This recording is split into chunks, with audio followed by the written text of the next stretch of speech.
और कल के का प्लान? हाँ कैसन प्लान कुछ हो ना, घर पे रह। अरे कल रक्षाबंधन है भाई।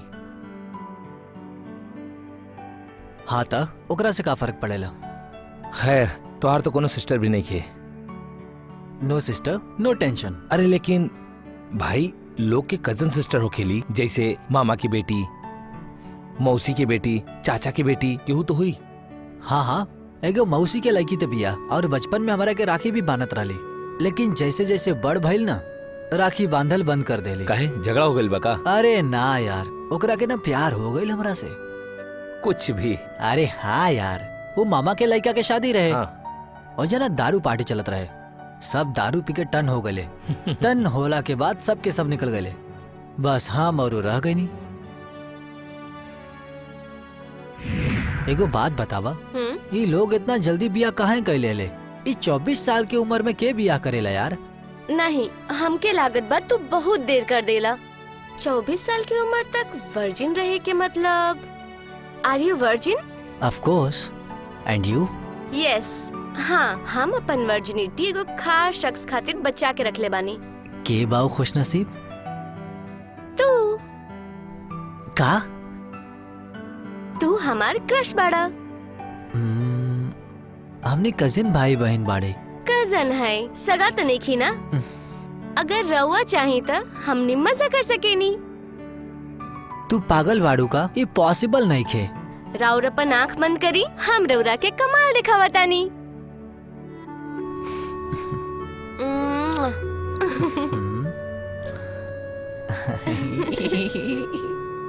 बाना सिंपल। अगर तू चाहबत तो एकरा से कुछ ज्यादा भी हो सकेला। You know what I mean? ई भइल रहे। कहा बात कर रहल बड़ा यार? मतलब वो रात के तू दोनों? हाँ। अरे ना यार, बस चुम्मा चाटी भइल रहे। जैसे ही ओकरा आगे बढ़नी केहू तो आ गइल रहे। धात तेरी की। पोपट हो गई यार। लेकिन यार अच्छा बा, तू घरे में इंतजाम कर लेला। सही बा। ऐसा कुछो नहीं यार। इनफैक्ट ओकरा बाद हमको वो मिले भी ना गए नहीं ओकरा से। मिलना भी ना? ना। अरे यार हम हमेशा के देखले बानी, बहुत हॉट बा यार, बुरा मत मनिया भाई। यार कजिन सिस्टर में ऐसा ना चलेला यार। समाज में लोगन के पता चल जाए तो हम लोगन के काम मुंह दिखाई। और तोरा के पता बा ना, नेहा तो ऑलरेडी हमारी जिंदगी में आ गई बा। मस्त बा, हॉट बा, अपन काम चलता। मतलब वो पुराना ऑफर खत्म? अरे ना यार, ऑफर तो अभी भी ऑन बा। अच्छा तो एक बार ओकरा साथे call. I am not interested यार। हमरा के ना बहुत सारा लड़की मिलत रहेला, हमार तो दिन रात चलत रहेला। अरे तू छोड़ा, हमार बंदोबस्त करा दे यार, प्लीज प्लीज प्लीज भाई प्लीज। 500 रुपया देबे? 500 रुपया दे? कुछ भी बोलेला। ठीक बा, तो तू अपन जुगाड़ खुद ही कर ला। तू ना बड़ा कमीना बड़ा। चला।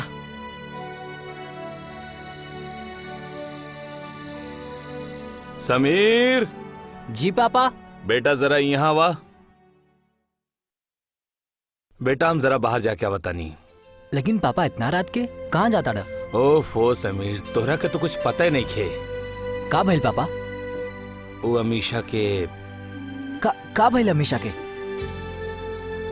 अमीशा के ब्रेन हेमरेज हो गइल बा बेटा। कब भइल पापा? क्लासेस गल रहल, उहे चक्कर खा के गिर गई। Oh my God. हॉस्पिटल लेके गए रहनी, सिटी स्कैन करवानी तो पता चलल कि ओकरा ब्रेन में बहुत बड़ा पेंच बा। लेकिन पापा अबू कैसन बाड़ी? कल ऑपरेशन करोले बानी बेटा।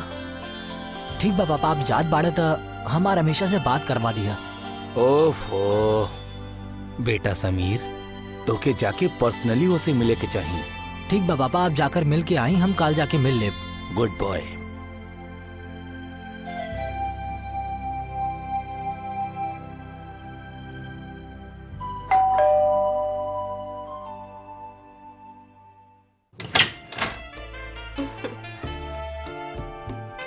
दरवाजा तू खोल लू। अंकल कहाँ बाड़न? पापा जॉब पे गइल बाड़े। और यार तू तो बिल्कुल ठीक बाड़ू। हम बीमारी के बतंगड़ ना बनावेनी। तो बाबा इतना गुस्सा में काहे बात करत आड़ू? तू देर से आइल बाड़ा ना, एही खातिर। देख हम तोरा खातिर काली आइल बानी, तोहार पसंदीदा फूल। Thank you. आई अगर कोल्ड ड्रिंक चाहिए तो फ्रिज नो से ले ली। थैंक्स, फॉर्मेलिटी की जरूरत नहीं है।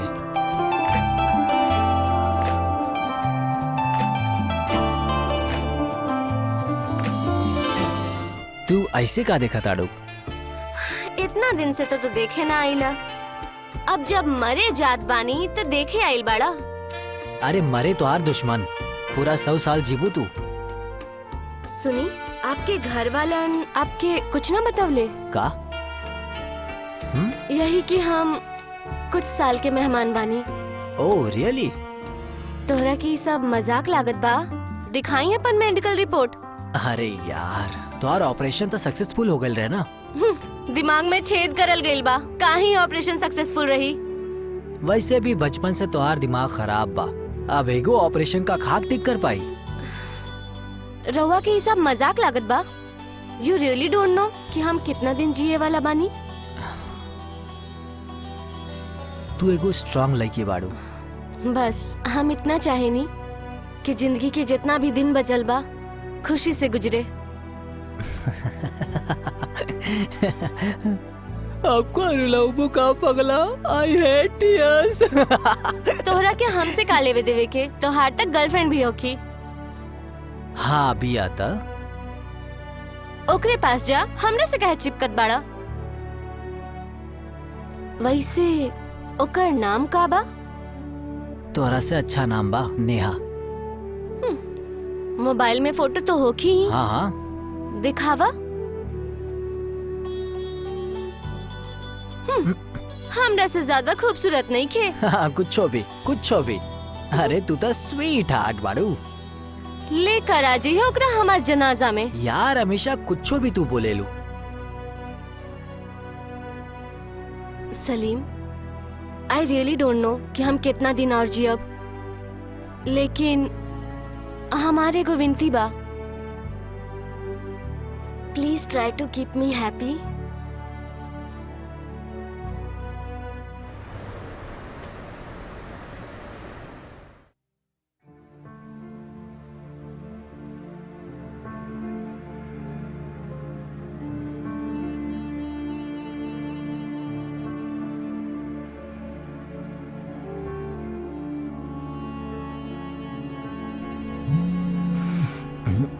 अरे यार।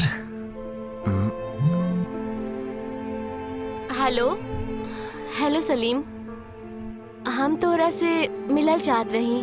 का भइल? कोनो परेशानी? नहीं, बस ऐसे ही तोरा से मिले के चाहत रही। तो हम आ जाए तोरा घर? ना, तू हमरा के गार्डन में पुतला के पास मिला। कब आई? अभी थोड़ा देर में। अबे हाँ ठीक बा। हाँ, ओके।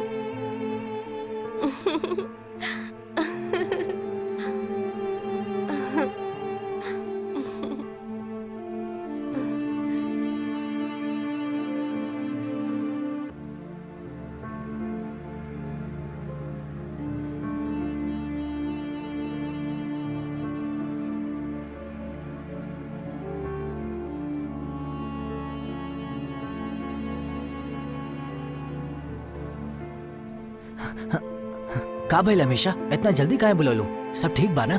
ऐसे ही बस तोहरा से मिले के मन कइलक तो बुला लेनी। का पता कल हो ना हो। अरे बाबा, हम तो डर गइल रहनी कि कुछ हो तो ना गई। हमेशा ये सब कजिन ब्रदर के साथ करल ठीक नहीं है। आई नो, लेकिन ये दिल कहाँ मानेला, और हम भी ना चाहेनी कि दिल मान जाए। आखिर कितना ही दिन बचल बा सलीम। लेकिन यार हमेशा ये सब ठीक नहीं है यार। सोचा मत, बस हमरा के ऐसे ही अपन दिल में रहेदा। हमरा जाए के बाद तो तू उ नेहा से ही मिले वाला बाड़ा। लेकिन हमेशा यार प्लीज थोड़ा दूर रह, ये सब ठीक नहीं है।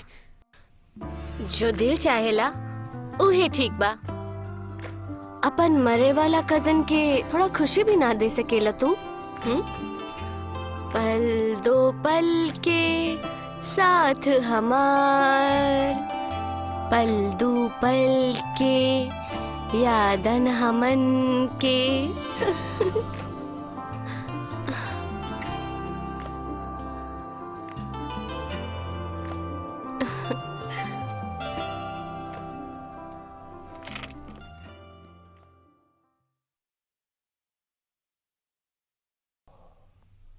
ओए, का सोचा तड़े? कुछ ना यार। अच्छा, हम जाना तनी का सोचा तरा? अमीषा के बारे में सोचा तरा ना, है ना? ए पकड़ा गईल। का भइल बतावा? कुछ ना यार, परेशान कर रखले बाड़ी। पर का कइले का बाड़ी हो जौन तू परेशान हो गेला? हाँ, कबो भी कॉल करके बुला लेवेली यार, फिर चिपका चिप्पी शुरू कर देवेली। इतना मजे की बात बा यार। लेकिन ओके नेहा के बारे में ना पता बा का? यार सब कुछ पता बा। जब देखा ब्लैकमेल करत रहली, बोलेली हम मरतानी हमारा आखिरी विश पूरा कर दा। पर ओकर आखिरी विश का बा? हमरा साथे सूते के बा। का बात करता रहा यार। वैसे मारे वाले के ना आखिरी इच्छा पूरा करे के चाहिए, ठीक बना? पुण्य का काम होकेला। मतलब का करी? नेहा के साथ दगाबाजी करी? 10 सिगरेट। तू ना बहुत बड़ा चूतिया बड़ा, सच में। काहे कि तोरा के ना दुनिया के पड़ल पा, अपने बारे में सोचल करा। तो हर अगला हफ्ते इंटरव्यू बा, सोच लो ओकरा बारे में।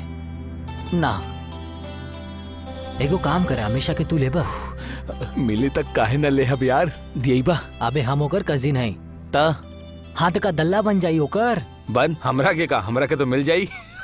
साला कितना बड़ा हरामी बाड़े तू।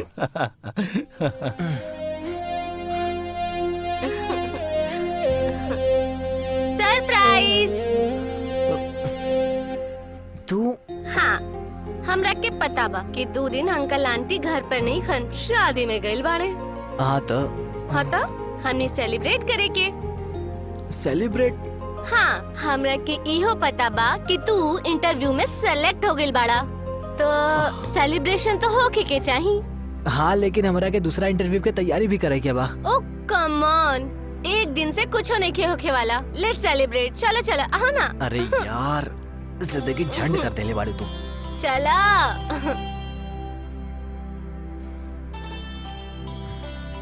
Cheers.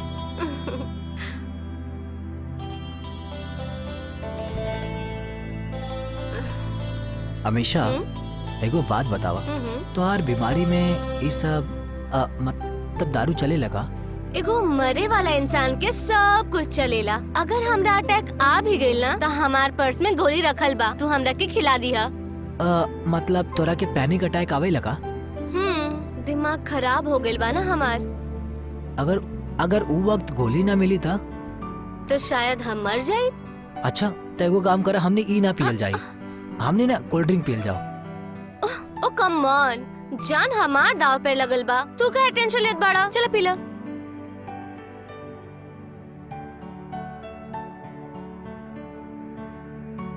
सलू, तो के पता बा ना कि हम तोहरा पे कब से मरी नी? कब से? जब हमने 12 साल की रही, तो हर बर्थडे पे उस दिन हमने के सारे कजन आयल रहे, याद बा तोरा?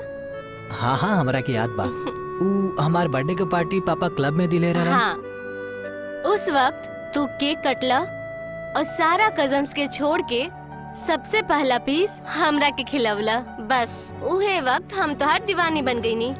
अच्छा, शिट, तो उ वक्त ही गलती हो गल रहे। गलती नहीं खे सलीम, तो हर दिल तोहरा से कहलक और तू अपन दिल के सुन लेला। अरे दिल के ना, तोहार माई के सुनने, कहा कि जैसे ही केक आयल रहे तू में उंगली करके खराब करत रहलू। का? अरे हाँ, तोहार माई कहले रहली कि जैसे ही केक कटी सबसे पहले हमार बिटिया खिला दिया, ना तो सारा केक खराब कर दी। यहीं से केक काटे के बाद हम तोहरा के खिला देले और सारा केक बचा लेनी। शट अप, ये दिल के बात बा, तू ना समझ बा। ऊपर वाला हमने के सिग्नल देवेले। अरे घंटा सिग्नल देवेला, कुछ भी है। तब हम डिसाइड करनी कि हम तोहरा के राखे कब्बो ना बांधब, हम तो तोहरा के रिंग पहनाइब। यार प्लीज यार, हमेशा ऐसा बात मत करे, जितना पहले बाने ना सब के सब उतर जाए। अब तब प्यार के नशा चढ़े वाला बा। समीर, प्लीज हमारे एक आखिरी विश पूरा कर दो। कौन सा?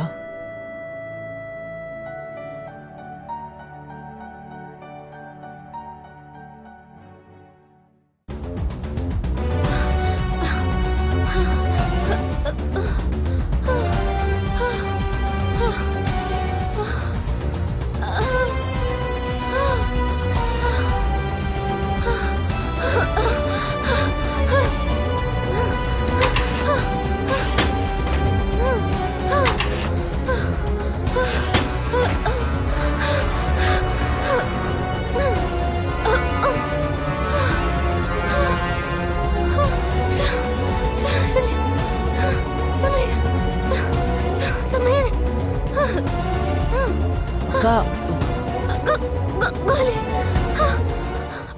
पर्स, गोली, कहाँ बा? पर्स, गोली, पर्स,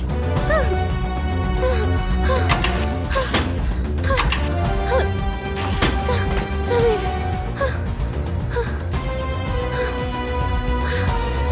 हाँ देता नहीं। गोली समीर,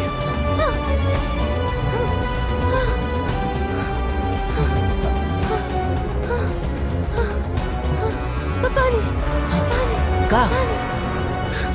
हनी, हाँ, पानी कहाँ गई?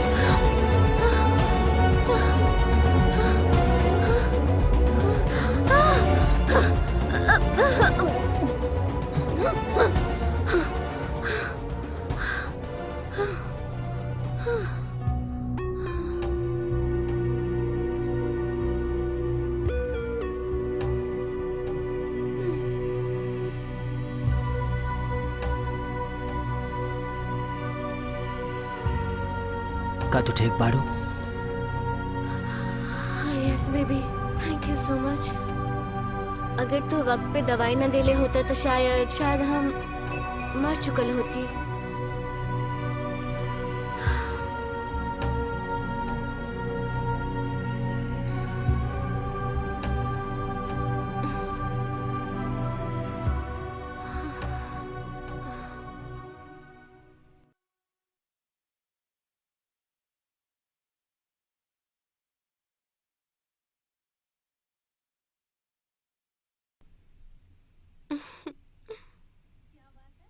का बात बा? आज तू हमरा से मिले आ गईला? कहे कि आज हमने के आखिरी मुलाकात का? बा। व्हाट? आज के बाद हम तोरा से ना मिल सके नहीं, बहुत हो गई। अब ई सब रोके के होई। अभी सब नहीं रुकी समीर। का मतलब? समीर तोरा के का फर्क पड़ेला? हम तोरा के नेहा से मिले से ना रोके नी ना। और तू हमरा के रोक भी ना सकेलू। वही तो हम कहत बानी समीर। तू नेहा से मिला, ओकरा से शादी भी करला, लेकिन हमरा से इसी ही मिलत रहा जब तक हम जिंदा बानी। अभी ज्यादा होता। हम तोहरा और तोहरा बीमारी पे तरस का खाए नहीं, तू हमारा गले ही पड़ गयलू। कहा हम अकेले एंजॉय करत बानी, तू नहीं खा करत। अब हम यकीन के साथ कह सके नी कि जो खुशी हम तोहरा के देले बानी, नेहा तोहरा के कभी ना दे सके नी। आज के बाद हमने ना मिलब, दैट्स ऑल। अब मिले या ना मिले के फैसला तो हर हाथ में नहीं खे, हमार हाथ में बा। मतलब ई हमने दोनों जो साथ में पल बितवले रहनी, उ सब हम रिकॉर्ड कर ले बानी। का बात? और हमरा पास तो हर गर्लफ्रेंड नेहा के नंबर भी बा जो हम तो हर फोन से ले रहनी। का तू हमरा के ब्लैकमेल करा ताड़ू? हमरा के ऐसा ही कुछ समझला। यू बिच। देखा समीर, भला ही एकरे में बा कि तू ओकरा साथ भी रहा और हमरा साथ भी, केहू के कुछ पता ना चली। I will kill you. हम तोरा के मार दे। अब तो मरे वाला के का मरबा समीर। और वैसे भी आजादी तोरा तो हमार मरे के बाद ही मिली। और हाँ, संडे के हमार मॉम डैड 2 दिन खातिर बाहर जात बाड़े, तो तू आ जाइहा, एंजॉय करब। बाय।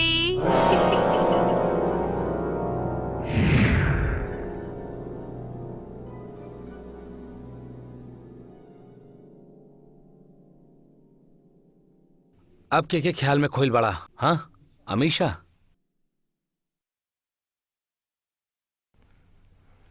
अरे यार, हमेशा तो रुके के नाम ही नहीं खेले। अरे एक बार ओकरा और ओकरा बीमारी पर तरस खा के एक बार सेक्स का कह लेनी, अब तो यार रोज रोज बुलावा ताड़ी। मिले में हर्ज का बा?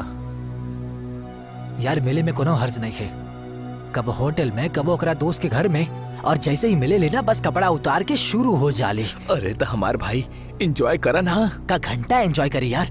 अरे आज ना तो कल अगर ये प्रॉब्लम हमारा घर तक पहुंच जाए ना, तो हमारे खातिर मुसीबत हो जाई। और का हुई? और यार अगर नेहा के ये बात पता चल गई कि हमार संबंध हमार कजिन सिस्टर के साथ बा तो उसे भी रिश्ता खत्म। अब यार एकर कोनो न कोनो सोल्यूशन निकाले के ही पड़ी।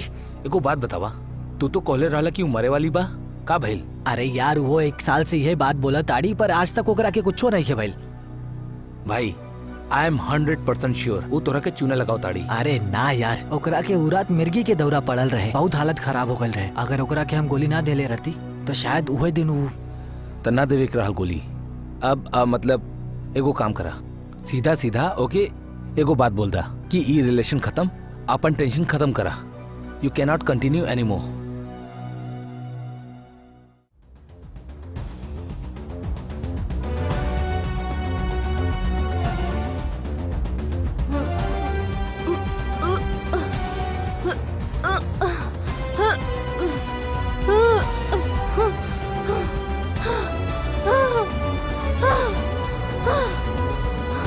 समीर, गोली, गोली, समीर, गोली, समीर, गोली, समीर, गोली, का गोली, गोली, कहा बा? गोली, समीर,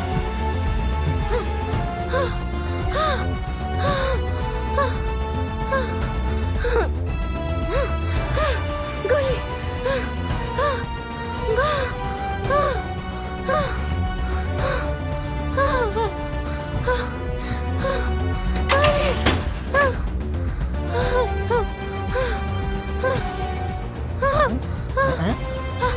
ले ले ले ले। गोली,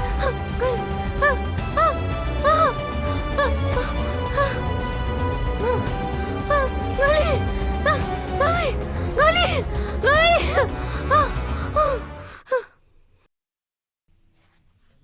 समीर, बेटा समीर उठा जल्दी। समीर, का भइल पापा? उठा बेटा। इतना सवेरे सवेरे कहाँ उठावा ताड़ा? अरे बेटा वो अमीषा के हॉस्पिटल लेके गल बाड़े। का वो अब्बो भी का मतलब का भइल पापा ओकरा के? अरे बेटा कल रात के वो ज्यादा शराब पी ले रहल और ओकरा के पैनिक अटैक आइल। अब पूरा रात बेहोश पड़ल रहे। उता सुबह ओकर काम वाली बाई आइल, वो देखलस तो सबके इन्फॉर्म कलेसु और फिर सब लोग हॉस्पिटल पहुंचोले ओकरा के। अरे ना, ओकरा के होश आइल पापा? ना बेटा, वो कोमा में चल गई बाड़ी। Thank God. Thank God? अब मतलब पापा बच तो गइल ना? ऐसन बचा भी का बचा बेटा, डॉक्टर कहले शायद वो कब्बो होश में ना आई। एनीवे हम हॉस्पिटल जा रहल बानी, तू फटाफट तैयार होके वहीं आ जा। Sorry Amisha, I am really sorry, लेकिन तू हमारा खातिर कोनो रास्ता ही ना छोड़ लो। I am really sorry, my dear cousin, sorry.